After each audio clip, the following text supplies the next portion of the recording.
Hello guys, welcome to my channel. This is the 17th tutorial in this course. In this tutorial, we're going to talk about null values and the empty method in PHP. So I've got a file opened up in my text editor Notepad++, and the name of this file is null.php. And in this file on line number 6, I have the opening PHP tag for the code, and on line number 11, I have the closing PHP tag. And I have created a variable called var on line number 7, and I've given to it the value null.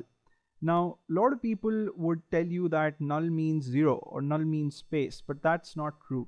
Null values actually mean nothing, right? So in case you have a value that is nothing, you can call it null value. And this can be tricky to understand, but I'm going to give you an example which I hope is going to simplify things. So let's say you have designed a sign up page for a website, and on that page there are a lot of fields. You've asked users to provide their first name, their last name, their age, and maybe their contact details like their email addresses and so on. Now on that page, when a user is registering, you wouldn't want the user to not type in the first name or not type in the last name, and these fields are also called required fields, right? So that's why if you would try to sign up on Gmail and not provide your first name, if you try to register, you'll get an error message. You would see like red text all over the page, and you would see that you cannot register without supplying your first name, right? So those kind of checks are made using certain functions, and we're going to talk about the empty function.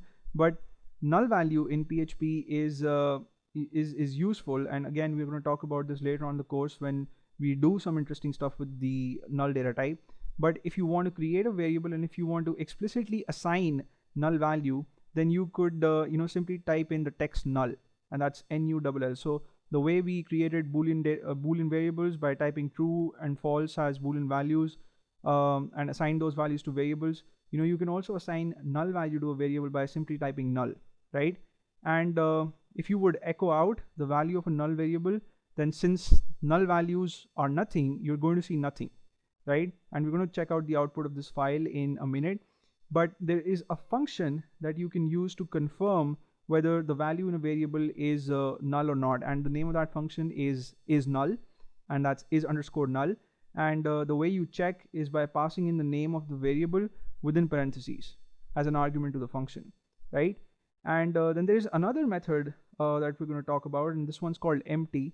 And this method is extremely useful when you are taking data from users and you want to be sure that they have supplied something and something valid, right? So for instance, if again you have a sign up page and the user supplies 0 as a value for the first name or 0 as a value for the age, now that can't be true, right? Nobody can be called the number 0, or the age of a person cannot be 0, for instance. So the empty method checks whether the value in a variable is null or if it is 0, and if the answer to that question is true, then you see 1, and if the answer to that question is false, then you see nothing, right? So it works the same way as the is_null function or the is numeric, is int, is float, the is family basically. So now let me show you guys the output of this file. I'll go to my browser, and instead of booleans, I'm now going to request for null.php.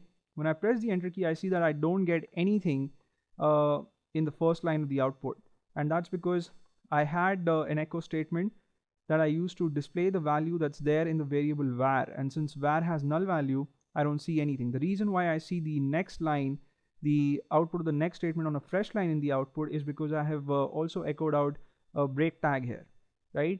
And what's going to be the output of this function is_null? Of course, the value in the variable var is null, so that's why we're going to see 1 as the output of this function. And since the empty function checks whether the value is null or 0, since the value is null, it's also going to return 1. So we're going to see 1 here. Now if suppose I change the value of this variable to 0, what all changes should we expect in the output? Well, first of all, we're going to see the value 0 on the first line. So it's not going to be that we're not going to see anything in the first line on the output. And this function is also not going to return 1 to us. It's going to return 0 to us, or nothing, this time, and that's because the value is no longer null. 0 doesn't mean null. It means that there is something, but it's 0. But the empty function is still going to return 1 to us because, as I said, it checks whether the value is null or 0. So let me go to my browser and refresh, and there we go. We now see 0 here and nothing here, and we see 1 here, right? So that's it for this tutorial, and I hope you guys had fun watching, and you may subscribe to my channel if you haven't already. I'm going to see you in the next video, in which we'll talk about some more interesting stuff, and that's it. Take care.